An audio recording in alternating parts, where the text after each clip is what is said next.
खरं म्हणजे मला असं वाटतं की उद्धव ठाकरेंनी एकदा आरशात बघितलं तर अशा प्रकारचे मोर्चे ते काढणार नाहीत। यापूर्वी सांगितलं, उद्धव ठाकरेंनी ज्या घोषणा केल्या त्यांनी 20,000 कोटी रुपयाची कर्जमाफी केली।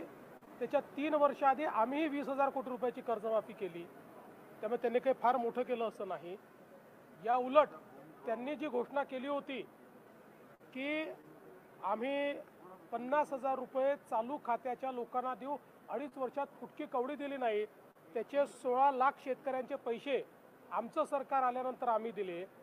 आणि आताही आम्ही 31,000 कोटी रुपयाचं पॅकेज दिलेलं आहे, ज्यातले 21,000 कोटी तर थेट शेतकऱ्यांच्या खात्यामध्ये जात आहेत। म्हणजे त्यांच्या कर्जमाफीच्या पैशांपेक्षा जास्त पैसे हे आम्ही थेट खात्यांमध्ये शेतकऱ्यांना देतो आहोत। याच्या व्यतिरिक्त 6,000 रुपये राज्याचे आणि 6,000 रुपये केंद्राचे, 12,000 रुपये वेगळे आम्ही शेतकऱ्यांना देतो आहोत। इन्शुरन्सचे पैसे आम्ही वेगळे शेतकऱ्यांना देतो आहोत।